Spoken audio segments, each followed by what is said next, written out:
الشيطان الرجيم بسم الله الرحمن الرحيم الف لام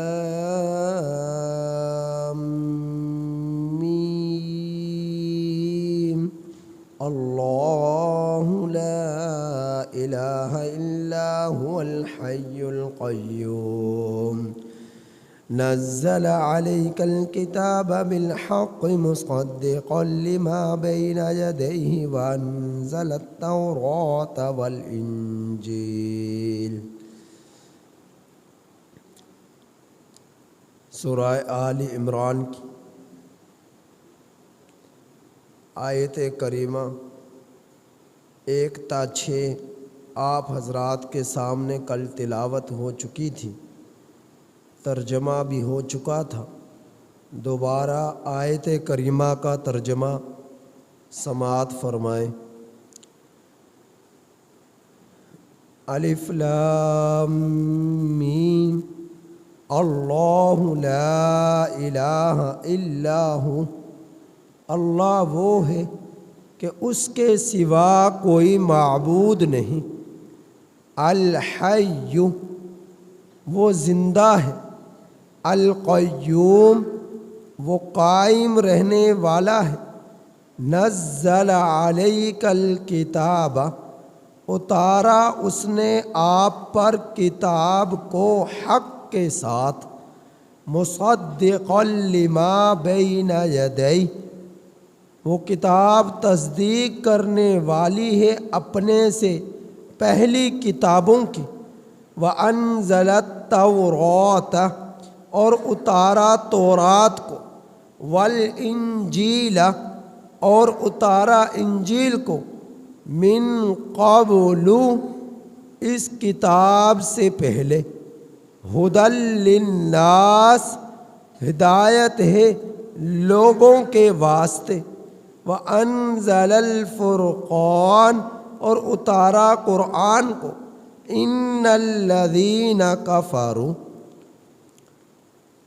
بے شک وہ لوگ جنہوں نے انکار کیا، بآیات اللہ اللہ تعالی کی آیات کا، لہم ان لوگوں کے لیے عذاب شدید سخت عذاب ہے، واللہ عزیز ذو انتقام اور اللہ تعالی زبردست انتقام لینے والے ہیں۔ ان اللہ بے شک اللہ تعالی لا یخفی علیہ شیء اس پر کوئی چیز مخفی نہیں رہ سکتی، فی الارض زمین میں، ولا فی السماء اور نہ ہی آسمان میں۔ هو الذی یصورکم وہی وہ ذات ہے جس نے تمہیں تصویر دی، جو تمہاری صورتوں کو بناتا ہے، فی الارحام رحموں میں، کیف یشاء جیسا چاہتا ہے، لا الہ الا هو اس کے سوا کوئی معبود نہیں، العزیز الحکیم وہ زبردست حکمت والا ہے۔ کل آپ حضرات کے سامنے ان آیات کریمہ اس سورہ مبارکہ سے متعلقہ کچھ تفسیر بیان کی تھی، جس کا خلاصہ یہ تھا کہ اس سورہ مبارکہ میں اللہ جل جلالہ نے حضرت عمران رحمۃ اللہ علیہ کے خاندان کا تذکرہ فرمایا ہے۔ حضرت عمران رحمۃ اللہ علیہ اور ان کی آل کا اللہ جل جلالہ نے اس سورہ مبارکہ میں تذکرہ فرمایا۔ اسی مناسبت سے اس سورہ مبارکہ کا نام سورہ آل عمران رکھا گیا۔ تو ان آیات کریمہ سے سورہ آل عمران کی ابتدا ہوتی ہے۔ آل اولاد کو کہتے ہیں اور عمران نام ہے، تو معلوم یہ ہوا عمران کی اولاد، نام کا مطلب کیا ہوا؟ عمران کی اولاد۔ یہ عمران جو ہے بنی اسرائیل میں ایک انتہائی متقی پرہیزگار پارسا انسان تھے اور اللہ رب العزت کے برگزیدہ بندے تھے، اور یہ مسجد اقصیٰ کے امام و خطیب تھے۔ مسجد اقصیٰ کے امام اور خطیب تھے حضرت عمران رحمۃ اللہ علیہ۔ اللہ جل جلالہ نے ان کو بیٹا عطا فرمایا تھا جس کا نام ہارون تھا۔ وہ بیٹا فوت ہو گیا، وفات پا گیا، تو یہ انتہائی زیادہ غمگین ہوئے کہ میں تو بڑھاپے میں ہوں اور بڑھاپے کے اس نہج پر پہنچ چکا کہ اب اولاد کا ہونا بھی ناممکن ہے۔ لیکن اللہ تعالیٰ سے دعا مانگی، اے اللہ تو ہمیں نیک صالح بیٹا عطا فرما جسے ہم مسجد اقصیٰ کی خدمت پر وقف کر دیں گے، مسجد اقصیٰ میں تیرے راستے میں چھوڑ دیں گے کہ وہ مسجد اقصیٰ کی خدمت کرے۔ اللہ تعالیٰ نے بجائے بیٹے کے ان کی دعا کو قبول تو کیا، لیکن بیٹا نہیں بلکہ بیٹی عطا فرمائی، اور جس کا نام مریم رکھا گیا۔ تو مریم کے بدن سے بغیر کسی مرد کے مس سے اللہ تعالیٰ نے براہ راست اپنے حکم سے حضرت عیسیٰ علیہ السلام کو دنیا میں بھیجا، اور حضرت عیسیٰ علیہ السلام اور حضرت مریم علیہ السلام کی آگے نسل نہ چلی، اور حضرت عیسیٰ علیہ السلام نے انہی کے خاندان کا اس سورہ مبارکہ میں تذکرہ کیا، جس کی مناسبت سے اس سورہ مبارکہ کا نام سورہ آل عمران رکھا گیا۔ تو اس آیت کریمہ میں اللہ جل جلالہ کی اس سورہ مبارکہ میں 4 آیات کریمہ میں 4 جو ہے عقلی اور نقلی دلائل پیش کیے گئے ہیں کہ جس سے اللہ جل جلالہ کی توحید کا اثبات ہوتا ہے، اور جس سے اللہ ہی کی ذات وہ ہے کہ جس کی عبادت کی جائے، اس کی جو ہے دلیل معلوم ہوتی ہے کہ پوری کائنات میں اللہ جل جلالہ کے سوا کوئی ایسی ہستی نہیں کہ جس کی عبادت کی جا سکے۔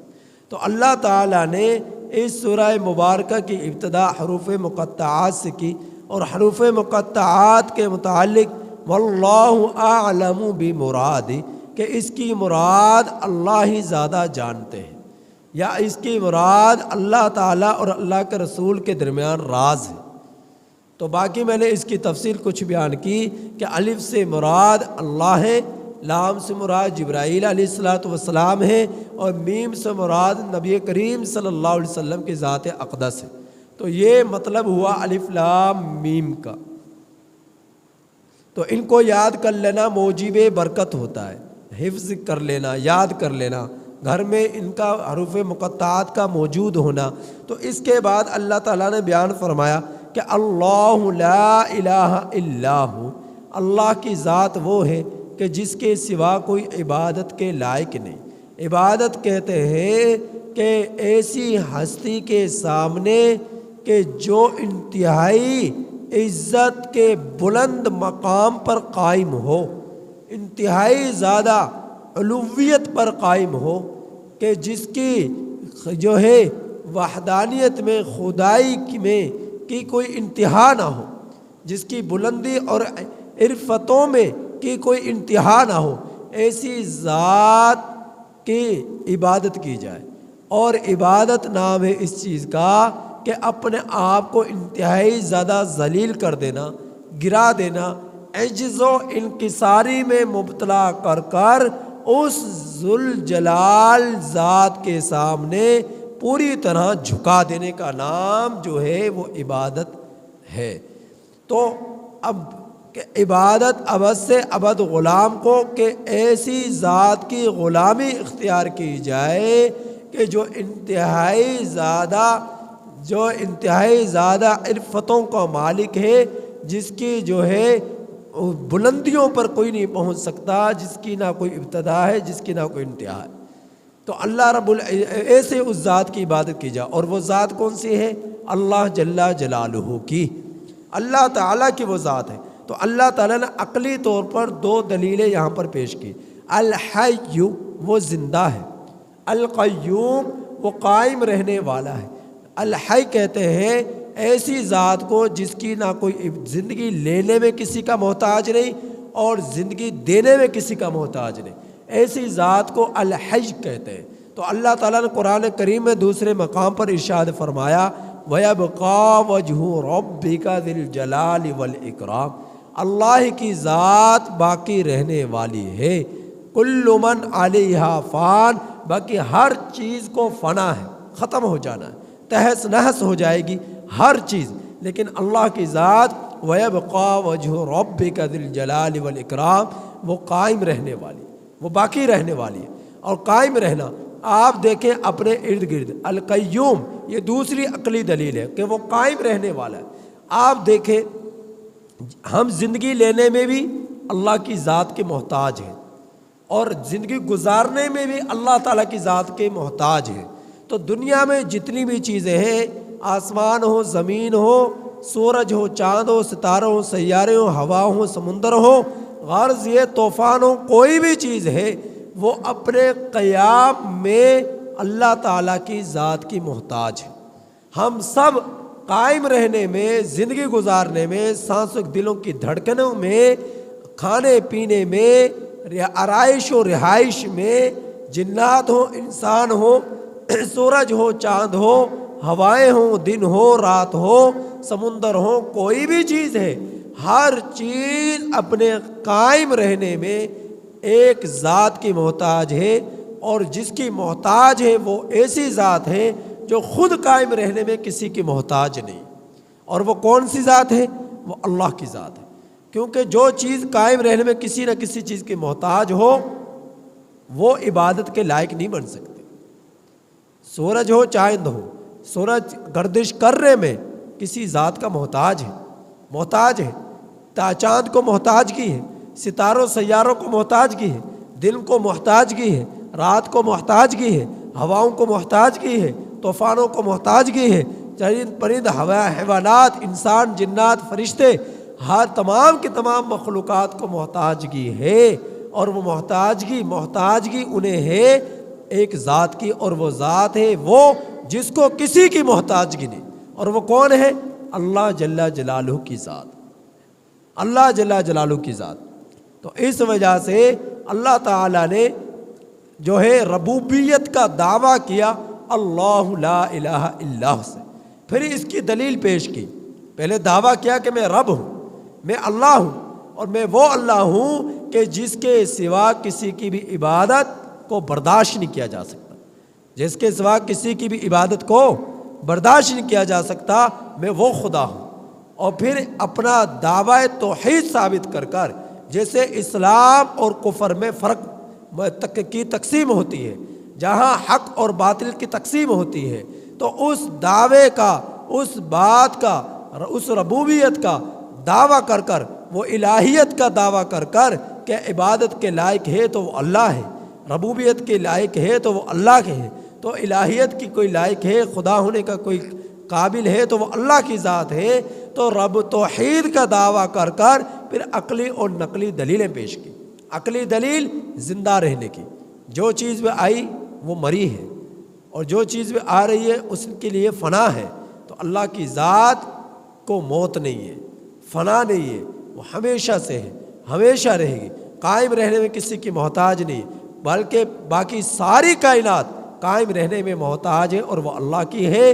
تو جو چیز کسی کے قائم رہنے کی محتاج نہیں ہے تو یہ وہ اس لائق ہے کہ اس کی عبادت کی جائے، یہ انسان کی عقل کہتی ہے، عقل کہتی ہے۔ اور جو چیز، جو ذات زندگی لینے میں اور زندگی دینے میں اور زندہ رہنے میں کسی کی محتاج نہیں، وہ اس لائق ہے کہ اس کی عبادت کی جائے، اسے خدا مانا جائے، اسے رب مانا جائے، اس کے سامنے جھکا جائے، اس کی غلامی اختیار کی جائے، اس کی غلامی اختیار کی جائے۔ تو یہ عقلی دو دلیلیں پیش کرنے کے بعد اب نقلی دلائل شروع ہو رہے ہیں۔ اللہ تعالیٰ فرما رہے نزل علیک الکتاب، اللہ کی ذات وہ ہے جس نے علیکا کی کا جو ہے اس سے مخاطب نبی کریم صلی اللہ علیہ وسلم کی ذات ہے، کہ اللہ وہ ذات ہے کہ جس نے اتارا نبی کریم صلی اللہ علیہ وسلم پر کتاب کو، الکتابہ جہاں الکتابہ سے مراد قرآن کریم، قرآن مجید، فرقان حمید یہ کتاب ہے۔ فرمایا بالحق، حق کے ساتھ اتارا، ذرا بھر بھی اس میں شائبہ نہیں ہے، حق کے ساتھ اتارا، شک نہیں کیا جا سکتا اس کے مضامین میں، اس کے الفاظوں میں، اس کے اس کی جو ہے قرآن کریم کے آیات میں، اس کے پاروں میں، قرآن کریم کے مضامین میں شک نہیں کیا جا سکتا، حق کے ساتھ اللہ جل جلالہ نے اتارا ہے۔ پھر یہ کتاب ایسی ہے جس نے زمانہ نہیں پایا تورات کا، جس نے زمانہ نہیں پایا انجیل کا، جس نے زمانہ نہیں پایا زبور کا، لیکن اس کے باوجود تورات کی تصدیق کر رہی، زبور کی تصدیق کر رہی، انجیل کی تصدیق کر رہی۔ تو معلوم یہ ہوا جس طرح قرآن کریم حقانیت پر مبنی ہے، اسی طرح پر تورات بھی حق تھی، زبور بھی حق تھی، انجیل بھی حق تھی، لیکن اب تحریفات ہو چکی، اب وہ حق پر نہیں رہی، تو قرآن کریم جس طرح آسمانوں سے زمین پر نبی کریم صلی اللہ علیہ وسلم پر اترا، تو اللہ تعالیٰ نے دیگر کتابوں کو بھی پیغمبروں پر اتارا، تو وہ کتاب جس طرح وہ پیغمبر جو ہے وہ حق پر تھے، اسی طرح ان پر جو کتابیں اتری وہ بھی حق پر مبنی تھی۔ تو قرآن کریم ان تمام کی تمام کتابوں کی تصدیق کر رہا ہے۔ وہ 4 کتابیں مشہور تھیں جن کی تصدیق کر رہا ہے، اور بے شمار صحیفے تھے جن کی تصدیق کر رہا ہے، جبکہ قرآن نے تورات کو تو نہیں دیکھا، زبور کو تو نہیں دیکھا، انجیل کو تو نہیں دیکھا۔ جس طرح معلوم یہ ہوا جس طرح وہ حق ہے، اسی طرح قرآن بھی حق پر ہے۔ تو قرآن کریم تصدیق کر رہا ہے اپنی سے پہلی کتابوں کی، اور پھر اللہ تعالیٰ نے فرمایا جس طرح میں نے قرآن کو اتارا، وَأَنزَلَ التَّوْرَاةَ، اسی طرح میں نے تورات کو بھی اتارا، وَالْإِنجِيلَ، اسی طرح میں نے انجیل کو بھی اتارا، من قبل، قرآن سے پہلے تورات اتر چکی، انجیل اتر چکی، اور وہ تورات اور انجیل جو تھی ان میں ہدایت چھپی ہوئی تھی لوگوں کے واسطے، ہدی للناس، ہدایت تھی لوگوں کے واسطے۔ لوگ جنہوں نے ان کے دامن کو مضبوطی سے پکڑا، تورات کے انجیل کو، تو وہ گمراہی سے محفوظ رہے، گمراہی سے وہ بچ گئے۔ لیکن جنہوں نے تورات و انجیل کو نہ مانا اور ٹھکرا دیا اور اس پر ایمان نہیں لے کر آئے، وہ جو ہے حق پر قائم نہ رہ سکے، وہ گمراہی پر رہے۔ تو حق پر وہ تب رہے، ہدایت پر تب رہے جب تورات اور انجیل پر وہ عمل کرتے رہے۔ تو اللہ تعالیٰ نے فرمایا جس طرح میں نے تورات کو اتارا، انجیل کو اتارا، وہ ہدایت بنی لوگوں کے واسطے، اسی طرح میں نے قرآن کو اتارا، یہ بھی ہدایت بنی لوگوں کے درمیان کہ حق اور باطل کے درمیان فرق کر دیا۔ الفرقان، فرقان کہتے ہیں حق اور باطل میں فرق کر دینے والی کتاب، اور وہ کتاب کون سی ہے؟ قرآن کریم۔ تو قرآن کریم کے ناموں میں سے ایک نام فرقان بھی ہے، جس طرح قرآن کریم کو مجید کہا جاتا ہے، کریم کہا جاتا ہے، حکیم کہا جاتا ہے، اسی طرح قرآن کریم کا نام الفرقان بھی ہے۔ جس طرح قرآن کو القرآن کہا جاتا ہے، اسی طرح قرآن کریم کا نام الفرقان بھی ہے کہ یہ حق اور باطل میں فرق کرنے والی ہے۔ تو اللہ رب العزت نے قرآن کو اتارا، فرمایا ان الذین کفروا، بے شک وہ لوگ جنہوں نے انکار کیا اللہ کی آیات کا، ان کے لیے عذاب شدید، سخت ترین عذاب ہے۔ قرآن کا جس نے انکار کر دیا، آیات کا جس نے انکار کر دیا، اس کے لیے کیا ہے؟ سخت ترین عذاب ہے۔ قرآن میں جو چیزوں پر ایمان لینے کا حکم ہوا، قرآن کریم کے ایک ایک لفظ پہ ایمان لانا ضروری، جن چیزوں جو فرضیت نماز کی صورت میں، روزوں کی صورت میں جو ہم پر عائد ہوئی، ان پر ایمان لانا ضروری۔ اگر کہ نماز کے کوئی تصور نہیں اسلام میں، روزے کا کوئی تصور نہیں اسلام میں، تو وہ انسان کافر ہو جائے گا، اس کا ایمان باقی نہیں رہے گا۔ تو اس پر ایک ہے کہ غفلت کوتاہی کی بنا پر نمازوں کو نہ پڑھنا، روزے نہ رکھنا، یہ ہے گناہ کبیرہ، یعنی سخت گناہ ہے۔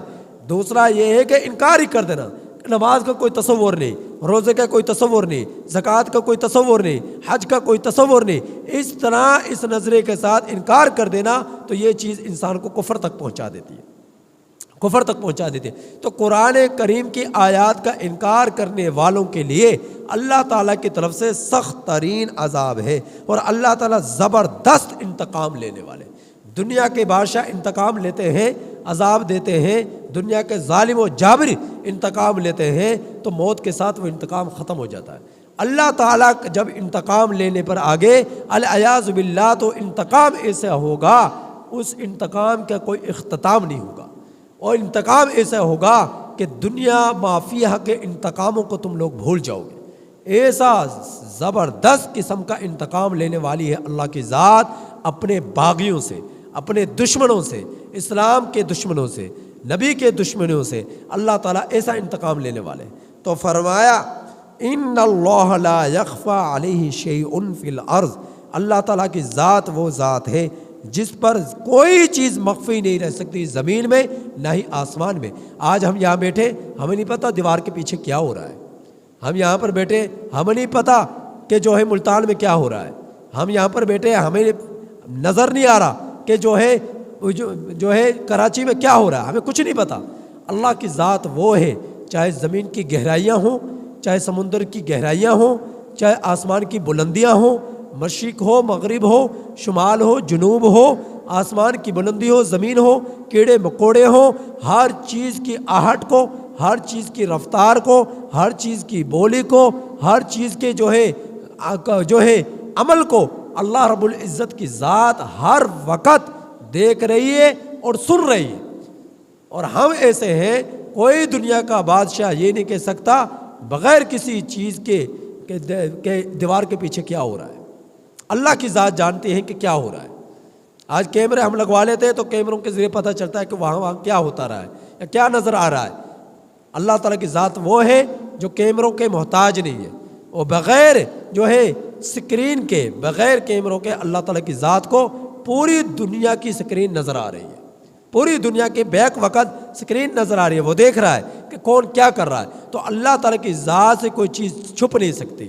تو جس ذات سے کوئی چیز چھپ نہیں سکتی، وہ اس لائق ہے کہ اس کی عبادت کی جائے۔ سورج ہو، چاند ہو، گردش کرنے میں اللہ تعالیٰ کی ذات کے محتاج ہے۔ سورج اگر مشرق میں ہے تو مغرب میں نہیں ہے، مغرب میں ہے تو مشرق میں نہیں ہے۔ چاند ستارے آسمان میں ہے تو دن میں نظر نہیں آ رہے۔ اللہ تعالیٰ کی ذات چھپ نہیں سکتی، اللہ تعالیٰ کی ذات سے کوئی چیز چھپ نہیں سکتی۔ اللہ تعالیٰ کی ذات کے سامنے ہر چیز ہر وقت عیاں ہے۔ تو فرمایا کہ اللہ وہ ذات ہے کہ جس سے آسمان میں کوئی چیز چھپ نہیں سکتی، زمین میں کوئی چیز چھپ نہیں سکتی۔ تو جس ذات سے کوئی چیز چھپ نہ سکے، وہ اس لائق ہے کہ اس کی عبادت کی جائے۔ یہ توحید کے دلائل پیش ہو رہے ہیں، توحید کے دلائل پیش ہو رہے ہیں۔ یہ نقلی دلیل ہے۔ اگلی نقلی دلیل، هو الذی یصورکم فی الارحام، اللہ وہ ذات ہے جو تمہارے تصویر دیتا ہے رحموں میں۔ ارحام، رحموں میں۔ ماں کے پیٹ میں 3 اندھیرے ہوتے ہیں۔ ماں کے پیٹ میں بچہ جو ہوتا ہے وہ 3 اندھیروں میں ہوتا ہے، اور اللہ رب العزت 3 اندھیروں میں ماں کے رحم کا اندر اسے صورت دیتا ہے، اسے شکل دیتا ہے، اسے وجود دیتا ہے، اسے حسن دیتا ہے۔ اور یہ ماں کے رحموں سے جب دنیا میں آتے ہیں یہ بچہ، تو آپ دیکھیں گے ہم بھی بچے تھے، ایک زمانہ تھا، اور بے شمار بچوں کی صورت میں دنیا میں ماں کے رحموں سے آ رہے۔ آپ دیکھیں گے اللہ تعالیٰ نے کس قدر انہیں حسن دیا۔ بے شمار لاکھوں کروڑوں خربوں کی صورت میں انسان دنیا کے اندر آ چکے۔ آپ دیکھیں گے کسی کی بولی کسی سے نہیں ملتی، کسی کی چال ڈھال کسی سے نہیں ملتی، کسی کا وجود کسی سے نہیں ملتا، کسی کی گفتار کسی سے نہیں ملتی، کسی کے آنکھوں کی چمک، کسی کے ہونٹوں کی چمک، کسی کی کانوں کی بناوٹ کسی سے نہیں ملتی۔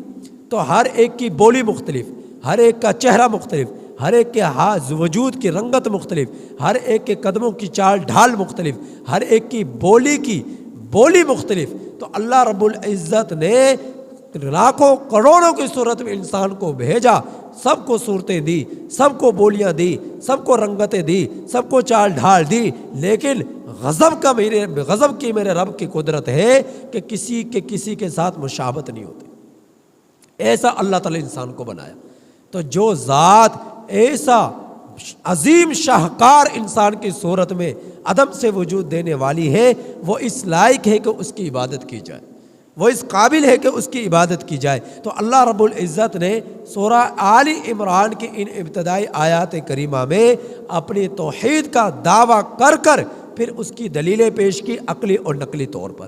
تو اب ہمیں چاہیے کہ ہم اس رب کی جو اتنی طاقتور ذات ہے، جس نے ہمیں وجود دیا، حسن دیا، خوبصورتی دی، کھانے پینے کے انتظامات کیے، گرمی سردی کے انتظامات کیے، ہمیں چاہیے کہ ہم اس رب کے شکر گزار بندے بن جائیں اور اس کی چاہت کے مطابق زندگی گزارے، من مانی زندگی نہ گزارے۔ جو اللہ چاہتا ہے وہ کرے، جو میرا رب نہیں چاہتا وہ نہ کرے۔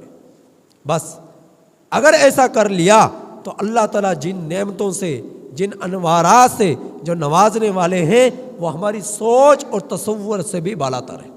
اللہ تعالیٰ سے دعا ہے کہ اللہ تعالیٰ ہم میں سے ہر ایک کو اپنے جو ہے پوری طرح عبادت کرنے کی توفیق عطا فرمائے۔